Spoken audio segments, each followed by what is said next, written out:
Give me a call for all your insurance needs. Strategic Insurance, we make insurance simple. Welcome to the Southwest 1616. Rappers going up on the big screen. Let's see who's gone till the end. 16 MCs going up for the win, yeah. Welcome to the Southwest 1616. Rappers going up on the big screen. Let's see who's gone till the end. 16 MCs going up for the win, yeah.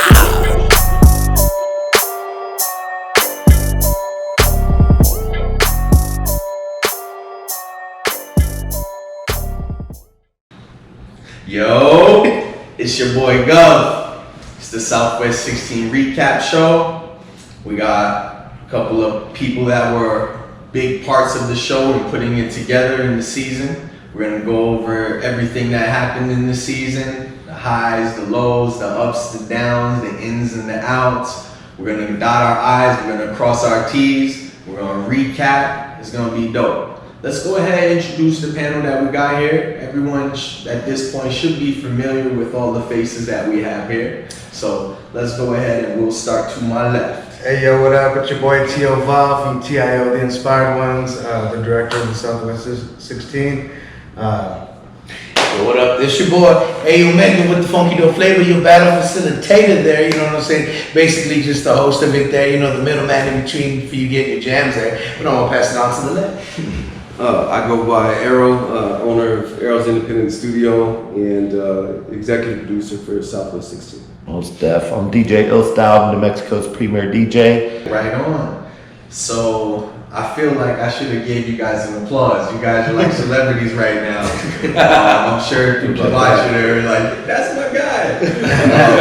Right on, man. That's dope.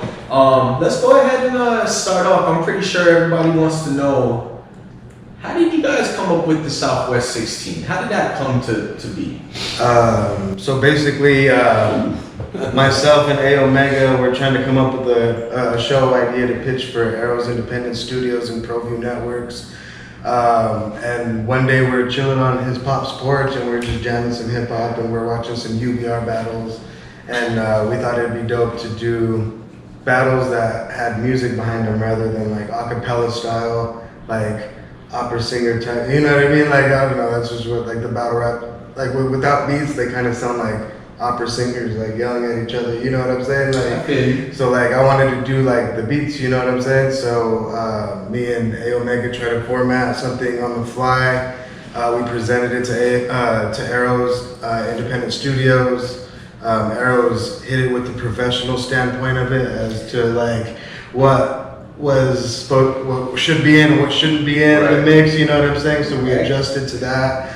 And We was just basically, I mean, we was thinking about how would we do it if we actually had an opportunity like this. Right. You know what I mean? Like, yo, it'd be cool like if they can't, you know, cuss or, you know, make it a little bit more difficult there, you know what I mean? Just a little harder of a hurdle to jump through there to go and get at something you're good at doing, you know what I'm saying? And to get it out and reach to the masses there without having to basically, try to go all the way super commercial without, you can't go to any of the local FCC stations and get any kind of interview, you know what I mean? It's kind of hard, so we figured this is a good place to plug in, you know, Arrows has the hookup there, you know what I mean? He knows the professional way to get it out, and this was just like an idea. Again, we thought about it there, and Arrows kind of really laid down the format for us just to kind of, just to let it be more television really, he just had the eye and the niche for it there, so that's why we're like Arrows, you know what I mean?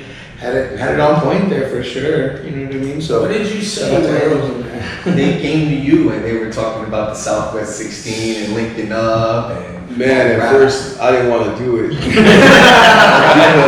this is Facts. we kind of saw when stuff doesn't go right, how people feel about it. yeah. So at first I was pretty reluctant, but I have it's not really an agreement, but I got a kind of a gentleman's agreement with ProView Networks that we're going to produce shows and content for their channel, and I kind of threw that out to the crew.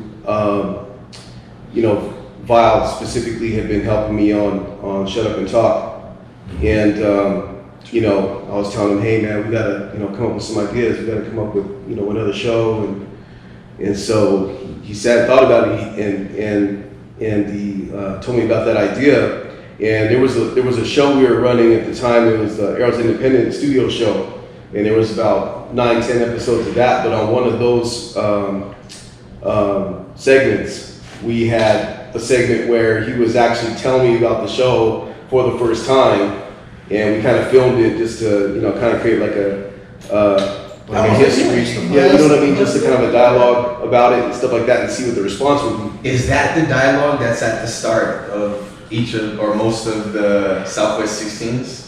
That interview? No, Oh, that was okay. just like a spoof of like somebody interrogating me, like, like what the hell is the Southwest 16? Okay, I'm okay, just so like, it was different than that. I was playing Tekashi 6ix9ine. Oh no, it was dirty. Yeah. No, we love that. No, we love that. Yeah. We didn't know you were playing 6ix9ine right there. So. But I was giving all the behind the scenes of whatever the contest was supposed to bring. You know what I mean? yeah. So I was doing it like in a clever way. You know what I mean? Yeah, we actually did it twice. The first time we were actually at ProView and we kind of set up the cameras and that was on like episode 3 or something like that of my show. But it was okay, but at the time we didn't have much depth to everything we wanted to do. So about episode 7 or 8, we actually did like a full-blown kind of plan and ran it on the show, and we got some good response off of it. And so I started thinking more about running the show, and I was like, well, if we can make the voting system good enough, then we can do it. But if it's going to be 3 people that are picking who's winning every night, there's a whole bunch of stuff that can happen. Yeah. If that can go wrong. You know what I mean? So I wanted to make sure that we didn't have that because, this is Albuquerque, so people feel some type of way about, anything. or, influence or. Very passionate people there. I would say so. Well, That's a good way to put it, I guess. We basically agreed that nobody in the state had enough clout to be able to say, maybe you need some work at rapping and you're sick as shit. You know what I mean? And like people can handle that. Like they'd be looking for the guy that gave them that critique the next week and be like, "What'd you say about on TV or whatever the case may I be?" can You know what I totally mean? So see that happening. we didn't want to set anybody else up for failure at the same time. You know what I'm saying? So Yeah. The voting system came, we should put it on and let the people vote. right. Yeah. Right. Put it on the social media hub there and kind of get that going on there. That's what it was kind of. Right, so that's why we ended up having the Facebook had the most integrated voting system, YouTube, which we used for a while to start as well, because we didn't know where people were going to watch the show at. We didn't know if they, a lot of people don't mess with Facebook, they mess with YouTube. So we had the vote running concurrently on both channels until we ran into conflicts with that. So so we can talk about that in the next segment or whatever. But yeah, as long as that was taken care of, I started thinking about it more, and I was like, well, wait a minute. Like if these rappers get up there and they're hustling for their vote, then that means our views will go up. You know what I mean? So that's initially what I thought, and that translates to viewers and impressions and all that stuff, and it actually did what it was supposed to do. Right. And it would also show which MC out of the 2 at the time have more bigger pool on social media, you know what I'm saying? Or like a bigger fan base or whatever the case may be to help them win. They're promoting. Yeah, they're promoting themselves. They're promoting the At show. the same time. Every show that passes, more people got out, and then as the word spread, more people were checking it out, and the fire started to spread a little bit. I know what was going on. It was good stuff. Yeah, and what came about is people were realizing their truths. Like you could be a fire MC and have no fans, and I think we saw that proven a few times. You know what I mean? Or you're coming up against a kid that has social media backing them. Just because maybe maybe they're millennials who grew up with it, or whatever the case. Versus some of the old heads that. Like specifically, like when I think of Irv, and Irv did much better than I thought he was going to do on the voting system. Even though for me, he was the best MC in the tournament. You know what I mean? Yeah. I mean, I've seen Irv for years, and I'll tell anybody, Irv's top 5 in the city. Yeah. Bar none. The state. the region. Yeah, the whole region. Yeah, like, you know what I mean. But He's really that good, honestly. Crazier. but you never see him on social media Yeah. at all, and I was worried for him because the vote was on social media. Yeah. You know what I mean? So that was interesting to see how that played out. What did you think when they told you about doing the Southwest 16? What was your thoughts, Ilstyle? Oh boy. No, I actually just finished up. I just finished up Shut Up and Talk, and they were gonna incorporate a new DJ, and there's just a lot of changes during that time. Tio told me the plan. I said, "This sounds interesting," and so it was just a chance for me to just keep on doing something. And thank gosh, because at that time, there was crisis, so we took a short break. So just building up that momentum, I think it's been easy for the show and for the people involved, the people watching it. Like, I mean, it's as if like we're almost going to go to full speed on this next season. It's going to be insane. Like everything from the rules to the just how it's filmed, just the excitement, the voting. Like, yeah, I mean, it's improved. It's new and improved.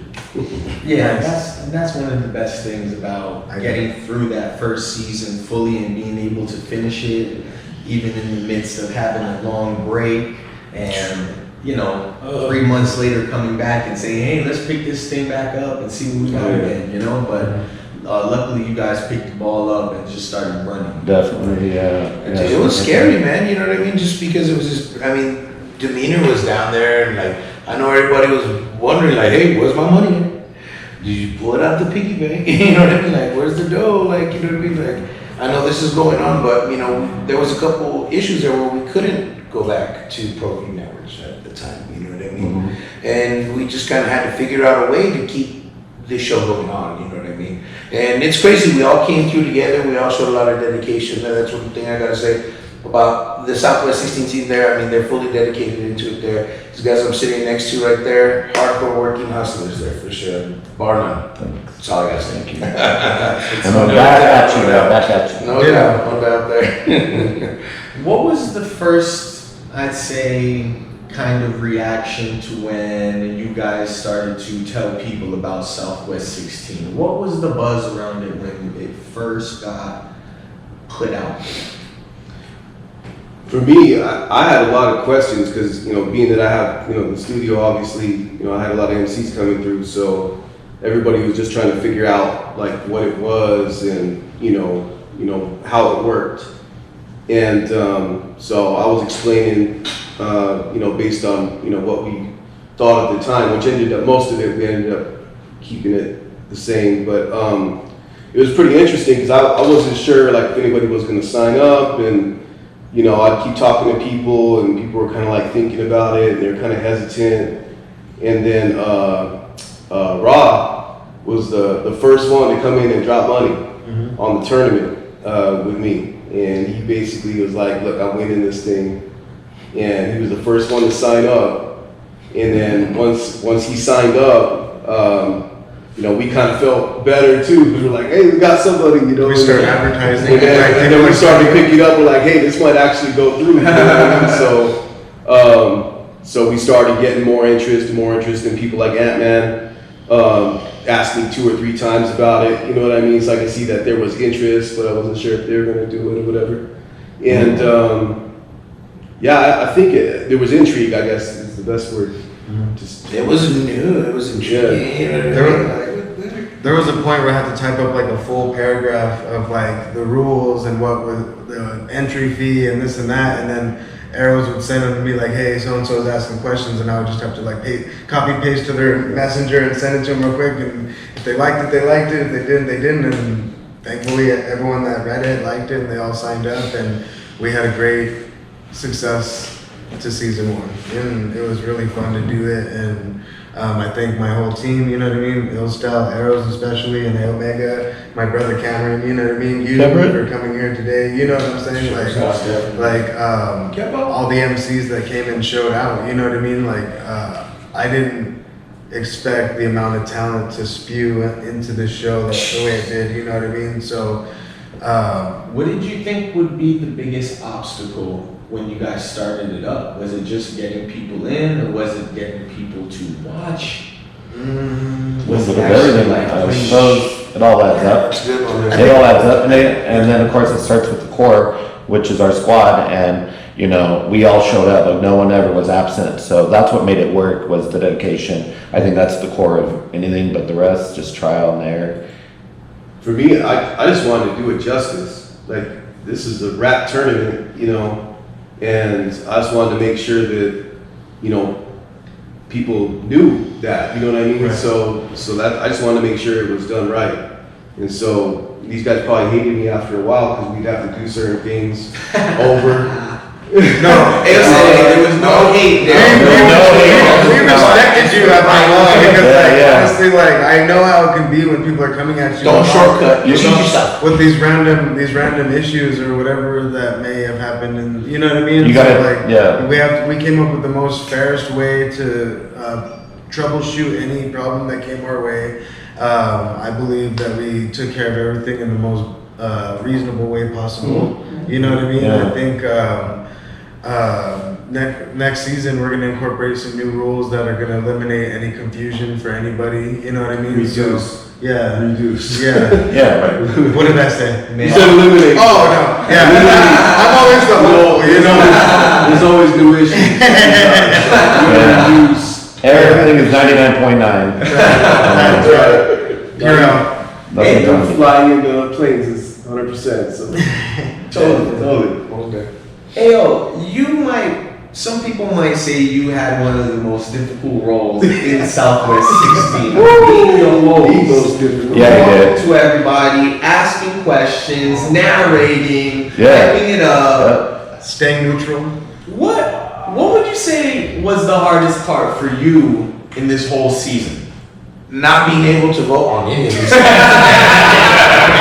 I could There was a never. lot of heat. Oh man, I mean, I have my own little in my brain thing, you know, and I mean, everybody that showed up again, they was 110, man. You know what I mean?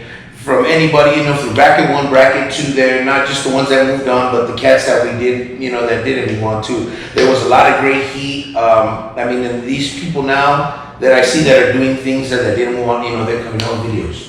They're working on albums, you know what I mean? It seemed like it was a big morale boost for them too there, which was good because, I mean, at the end of the day there, we just want to inspire there. But the most difficult thing there, I mean, I always say my job isn't hard. It's I mean, it's what I love there. It's not a job there. If it's a hobby, it's something you love to do. And you don't mind doing it every day, showing up every day and just doing it there. You know, when it becomes a job, then it's like, I don't want to go. I don't want to do it no more. You know what I'm saying? For the cats, and you know, you love showing up and hanging out with cool hip hop cats, and you know what I mean, cats, and you know, young kids too there. You know what I mean? Because you know, the Southwest 16 wasn't real specific on age. As long as you came with heat there, yo, use is equal. You know what I mean? Use is equal as any of us there. You know what I'm saying? Yeah. So that's what I loved about this too. There was a lot of young cats that came with the heat, and a lot of other cats too. Shout out to the people that came from all across the city. You know what I mean? Yeah. The state there. You know what I mean? It was Espanola. You know what I mean? I see LB. For sure. We had a makeup of a battle between Beans, and then you had Crazy Herb on one side, and that's two sides of the spectrum. Right. And then again, you had a battle between Chronicle and KB, And KB. and that's another two sides of the spectrum. You know what I mean? So you can go through the whole season, and you can pick out different moments where we brought together two totally different styles. Yeah, they And- meshed. Yeah, and it was just like dope to see. You know what I mean? Great music, and it was organic. Yeah. You know what I mean? Great lyrics there. I mean, the beats they were pulling from all the beat producers and the Southwest 16 That's the people. question I had, and I'm pretty sure people wanted to know, where did the beats come from? So when we started out, I really thought that the producers here in town would be more excited about having their beats showcased on the show. But when we got the beat pool started, we only started with like 10 or so from local producers, and I think we had 2 producers contribute. Yeah, it was Audio Music, Joe Beasy, and Mellow Monk were like the first 3 like local ones, and Okay. then the one that we got the actual big amount of the beats of the beat pool were from.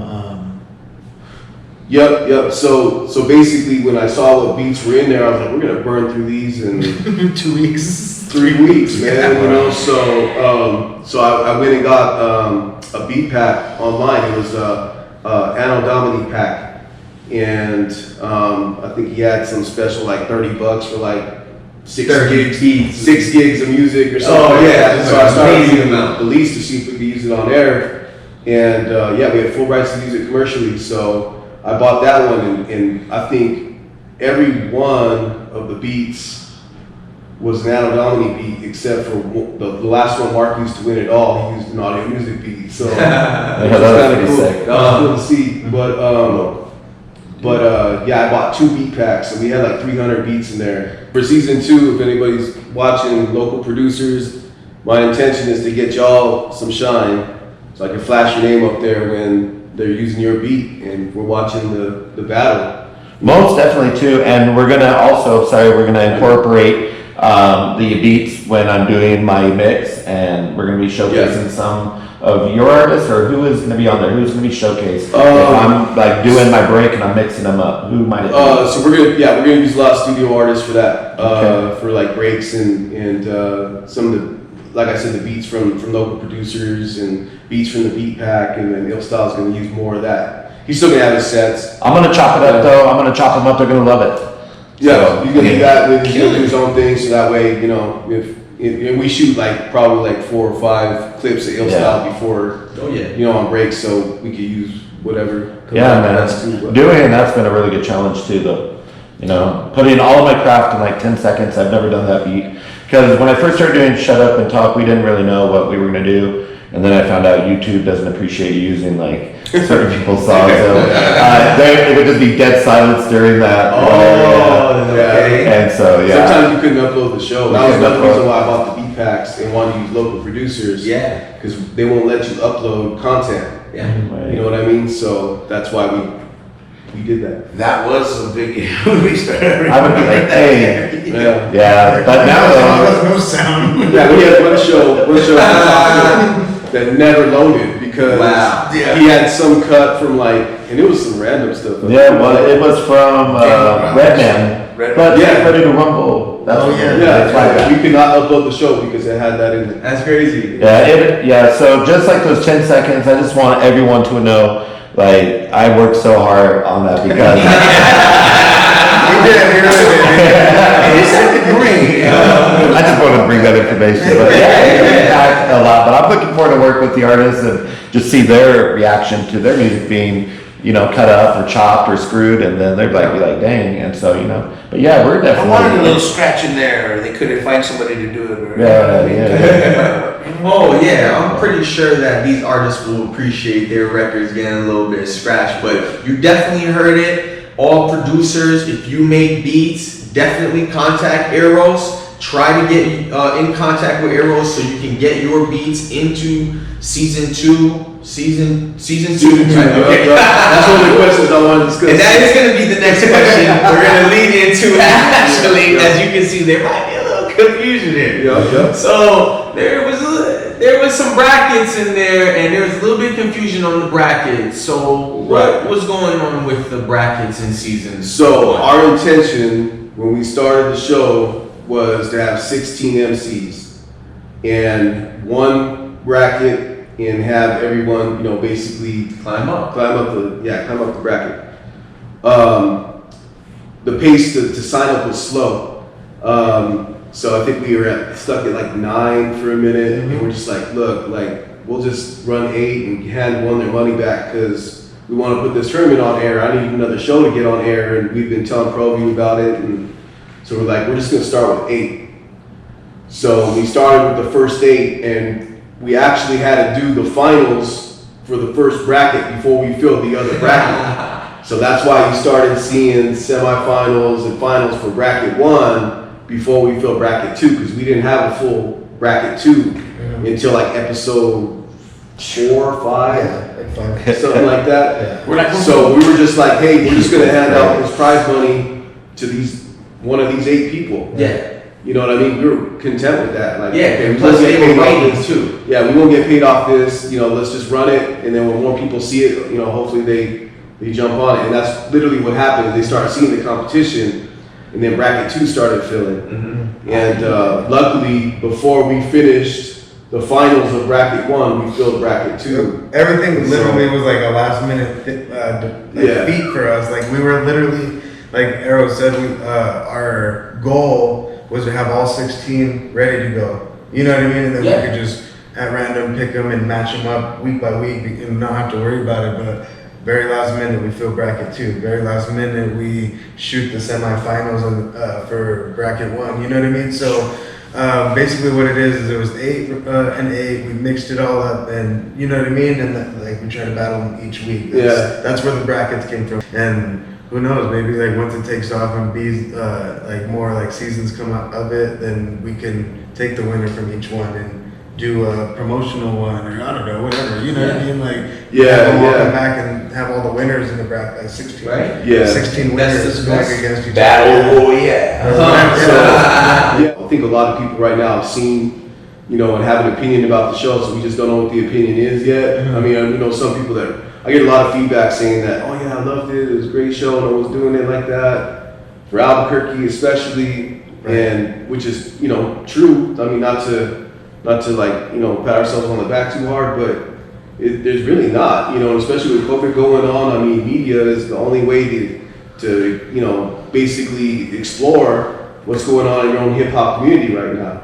There are no shows going down, you know what I mean? Downtown. Very little house parties, there's very little, movement for these rappers in town. So why not TV? Why not media? Why not, videos? You see a lot of content going up right now too, but I mean, to organize what we just did, I mean, it took a lot of work. It was pretty Especially impressive. It was impressive. Yeah, it was pretty good. Especially have to cut out like all like the cussing and to make sure they censored themselves and to make sure that it was a TV friendly show. That was a feat within itself too. You know what I mean? So each week we we experienced a little bit of everything that popped into the mix. So it was cool. Well, not cool, but it was fun to have to work through. Artists are artists. There's growing pains in every show. Totally. No names.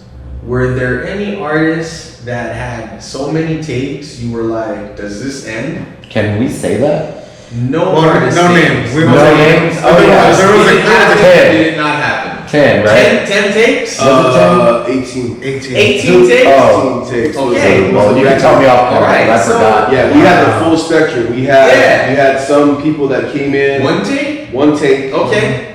and we had 18 some takes. people. I think the max was 18. Yeah. And I think we had to stop one of them because we just knew we weren't gonna get it. Yeah. We're like, we'll take take 15 because you did actually pretty good on that. Yeah. Oh no, it wasn't that we didn't think we would get it. We knew we would eventually get it. We just didn't have the time for it. Yeah, so, okay, now, I think the people that are watching, they're like 18 takes, and now, right now, we just fired up like probably a ton of people. Yeah, and it's like we're not 18 looking takes, so- for it. But now, though, what is gonna be different is, I don't know, what's different? Like, you can't do 18 Well, takes? to clarify, season 2, I'm pretty sure that whoever is hearing that is not going to want to have 18 takes on there. You know? can't do 18 takes. So yeah, and there's True. it's like the slam dunk contest. After so many tries, we're just gonna go ahead and take the miss, and we're gonna go with it. Yeah, I mean, we'll take every, You do every gotta come situation prepared. and make it fair. I'll just So, say it like Just be ready. I mean, but I will tell you what, if I went and fought someone 18 times, they kicked my ass every time, I'm just probably gonna give up. That's a crazy analogy. Yeah, and it's one of those ones where it's just like, does this That's battle it. ever end? You Not know, too bad. so it can end. Just give up. But I'm pretty sure that everybody does want to come ready and prepared. But we're not gonna go ahead and shoot you down because you messed up on your first take or your second take or your third take. But let's be reasonable, guys. We do want to come prepared, and we want to show your best skills at the best. And you're going ahead and you're on television. So let's go ahead and we'll come prepared and come with your best. The other thing about that too is you don't know how people's nerves are going to be when they're in front of the camera because they know, this is on TV now. Like I want to make sure I do my best, and the nerves start getting the best of you. And I'm sure episode 1. Nervous, man. He was What were those nerves like? Yeah, man, let's talk about that. Man, I swear, I came in just like the greenhorn of all people. I swear, I must have been recording for the first time in my life. you on? Yeah. Speak louder. I don't know what to say. Hi, Omega there. By the end there, it just took me a little bit to figure out my flow again. Being again a part of the Arrows crew there, you know what I mean? We had a radio show prior, you know what I mean, to the television show. Me and, you know, again, something that Arrows hooked us up with there.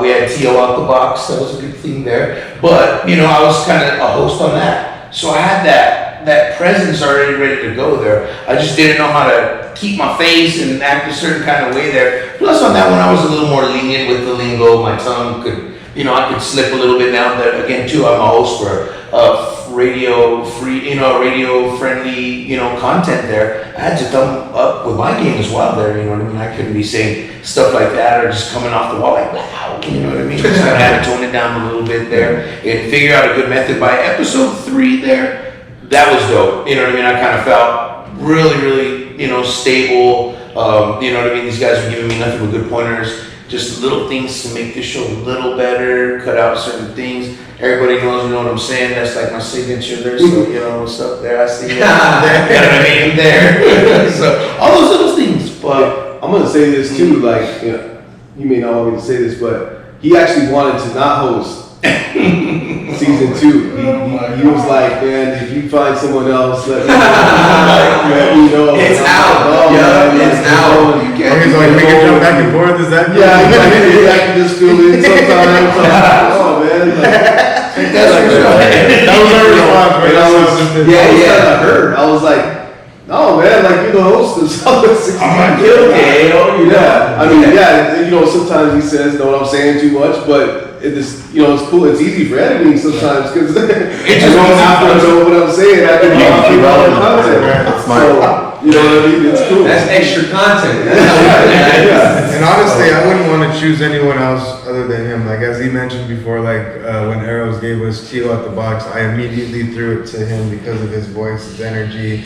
I didn't want to be in front of the camera all the time. You know what I mean? I like to be in the background and, like, kind of, like, make sure everything's working. Me and Arrows really, like, talk a lot to make sure that this goes the way we envision it each week. You know what I mean? And which is smooth. You Right. know what I mean? Along with, you know, with DJ Hillstyle. Yeah, I'm always left out, but it's all You good. guys- I didn't know none of these guys. You guys I just the always, orphan. you know what I mean? Hillstyle's right there, you know what I mean? My man, my partner. But it's because we trust those style though too. You know. And we know that this team can pull off what they need to pull Got the off. cuts. Even if we got the information 5 minutes before we have to shoot the show, you know what I'm saying? So I think we work together really well. I think we put on a great show.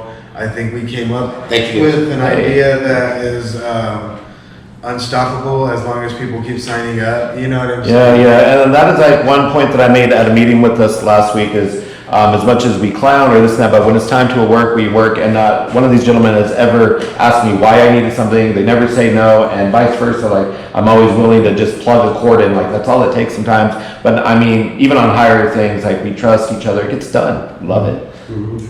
That's dope, and you can sense that with the way you guys interact with each other. You can kind of sense the bond and the strong bond that we built through the episodes that ran through and brackets that you guys have done, and you know, kind of the ups and downs and the nervousness, and then getting to the point where it felt a little smooth and it was a little more routine. You can kind of sense how it all kind of got built up, and now it's real strong and firm, ready for a nice season 2.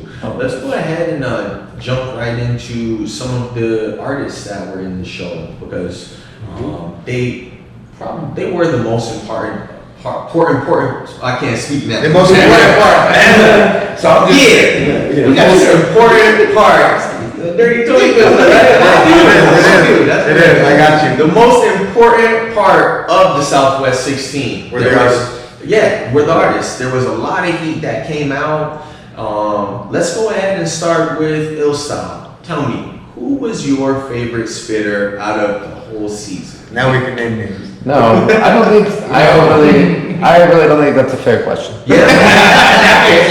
Let's go ahead. Yeah. No, I mean, there's, you know, lots of people just have their day is just what it comes down to. I really like Kraft. I thought Kraft was a lot of fun. He was just like, he was animated, you know, when it came to rap, he really did a great job. He did wonderful. I don't think maybe he should have won. I think who won is who should win, but, or whatever.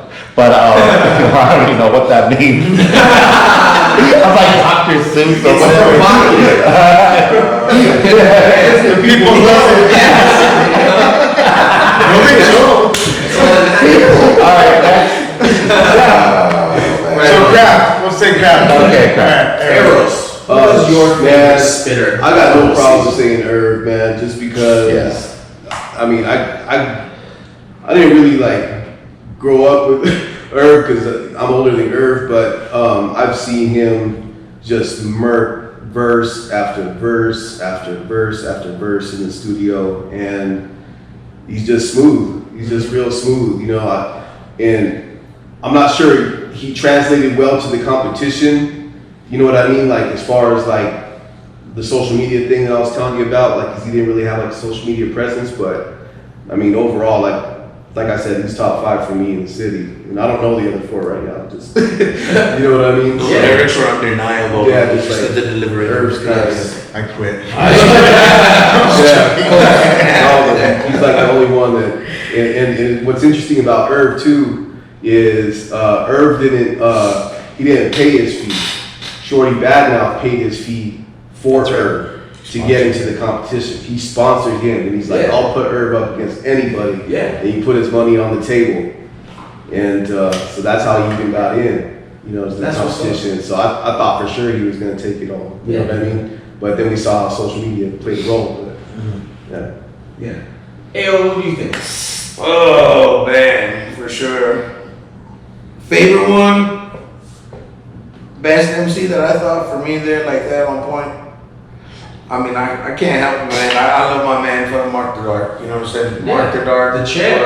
I mean, even when he first came in, I mean, I was out there with him and he was showing me the other part of his run that he couldn't even finish, but I had to come in and he was like, yo, I want to show you the thing. But they're like, yo, we got film. And I was like, oh, I didn't get to hear that other part. You know what I mean? And just the way that he, you know, he presented himself to me there, the demeanor that he came in without even acting like, you know, like flexing was to me that I was just like, yo, this guy on point. And then we heard him in the studio for his segment for the last episode. You know what I'm saying? Yeah. So, Because I dip out when the cats is doing their thing, you know what I mean? Like, so that way I kind of get more of a chance to kind of kick back with the panelists there and kind of interact more with them when we was doing the thing. But I gotta say, I definitely like Mark Dark's rule, hands down. I think for me, definitely the man for the comp. Nice. What you got, Tio Val? I agree with Arrows 100%. I honestly thought Crazier was gonna take this whole competition and like literally just like demolish it. You know what I'm saying? But like we said, the whole social media thing, it works for you or it works against you. You know what I'm saying? So if you don't have any pull really enough like to get you through this competition, it's gonna kind of like work against you. You know what I mean? So Yeah. no matter how dope you were or how big of a lyricist you can be, it all had to boil down to the voters and who picked you that week. You know what I mean? So Yeah.